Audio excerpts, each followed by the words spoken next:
ఈ మధ్య ఆంధ్రప్రదేశ్లో జరుగుతున్న రాజకీయ పరిణామాలు చూస్తుంటే ఒకవైపు ప్రభుత్వం సంక్షేమం అభివృద్ధి అని ముందుకెళ్తుంటే ఇంకొక వైపు ప్రతిపక్షం మాత్రం విమర్శలు వివాదాలని వార్తల్లో నిలుస్తుంది. ముందుగా కూటమి ప్రభుత్వం ఈ మధ్యకాలంలో ఏమేం చేసిందో ఒకసారి చూద్దాం. ముందుగా మత్స్యకారుల సేవలు అనే పథకంతో 1,28,000 మత్స్యకారుల కుటుంబాలకి ఒక్కో కుటుంబానికి 2,000 రూపాయల చొప్పున మొత్తం 256 కోట్లు వాళ్ళ ఖాతాల్లో జమ చేసింది. ఇక దాని తర్వాత మొన్న తల్లికి వందనం అనే పథకం ద్వారా దాదాపు 64 లక్షల మంది విద్యార్థులకు ఒక్కొక్కరికి 15,000 రూపాయలు వారి ఖాతాల్లో జమ చేసింది. ఇంట్లో చదువుకునే అర్హులైన ప్రతి బిడ్డకి ఈ పథకం లభించింది. ఇక ఎన్నికల హామీ ప్రకారం కూటమి ప్రభుత్వం అందరికీ పథకం అందిస్తే ఇక మన జగనన్న మాత్రం ఎన్నికల ముందు ఇంట్లో ఎంత మంది చదువుకుంటే అంత మందికి అమ్మఒడి ఇస్తానని చెప్పి ఎన్నికల తర్వాత ఆ పథకాన్ని ఒక్కరికే పరిమితం చేశాడు. ఇక ఇప్పుడు భోగాపురం ఎయిర్పోర్ట్ ప్రారంభం అవుతుంది అనేసరికి ప్రతిపక్ష హోదా లేని మన జగనన్న పార్టీకి ఆ పార్టీ నేతలకి మింగుడు పడడం లేదు. అయితే ఈ మధ్య కాలంలో కూటమి ప్రభుత్వం సంక్షేమ పథకాలతో రాకెట్లా దూసుకెళ్తుంటే మన జగనన్న పార్టీ నేతలు ఏం చేశారో ఒక్కసారి చూద్దాం. ఇక మొదటగా మన సీదిరి అప్పలరాజు కొడుకు ఆరవ్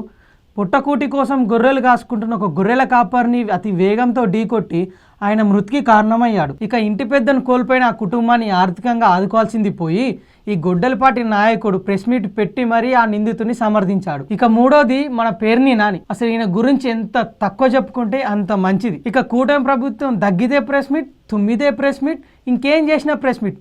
ఇక్కడ ఏదైనా పెద్ద సంఘ సంస్కర్త లాగా. ఇక మచిలీపట్నంలో పేర్ని నాని ఆయన కుమారుడు పేర్ని కిట్టు నకిలీ పట్టాలను పంపిణీ చేసిన కేసులో గత వారం ఆంధ్రప్రదేశ్ హైకోర్టు గట్టి షాకిచ్చింది. ఇక ఈ గొడ్డలపాటిలో ఇంకో కళాఖండం ఎవరంటే జోగి రమేష్ గారు. ఇక ఈ జోగి రమేష్ ఆయన కుటుంబంతో కలిసి తన కోడల్ని చిత్రహింసలకు గురి చేసి హత్యాయత్నం కూడా చేశారు. ఇక మాజీ అసెంబ్లీ స్పీకర్ తమ్మినేని సీతారాం అయితే ఏకంగా బతుకున్న వ్యక్తిని చనిపోయినట్లు చిత్రీకరించి నకిలీ పత్రాలు సృష్టించి భూ కబ్జాలు చేస్తాడు. అయితే గత కొన్ని రోజులుగా జరుగుతున్న ఈ వివాదాలను అన్నింటినీ యూటర్న్ కొట్టేందుకు అసలైన కోడి కత్తి డ్రామా మొదలుపెట్టారు. అదే మెగా డిఎస్సి. ఢిల్లీలో కాక్రోచ్ల నిరసన కేంద్ర మంత్రి రాజీనామా చేయించింది. ఇక్కడ కూడా మేము జంజీ ఉద్యమం మొదలుపెట్టి నారా లోకేష్ గారిని రాజీనామా చేయిస్తామని వైసీపీ నేతలు రోడ్లు ఎక్కారు. అసలు మీరు జంజీ కిడ్స్ ఏంట్రా, కిడ్స్ని ఎత్తుకుపోయేలా ఉంటేను నేను కాదు ప్రజలు కామెంట్ చేస్తున్నారు. అసలు కూటమి ప్రభుత్వం వచ్చిన 100 రోజులకే 16,347 పోస్టులను భర్తీ చేసింది. అయినా కూడా ఇంత విషయం ఎందుకు చెమ్ముతున్నారు వైసీపీ పార్టీ వాళ్ళు? ఎర్రబస్సు కూడా రాని గ్రామానికి ఎయిర్పోర్ట్ ఎందుకు అని నేను అడుగుతా ఉన్నా.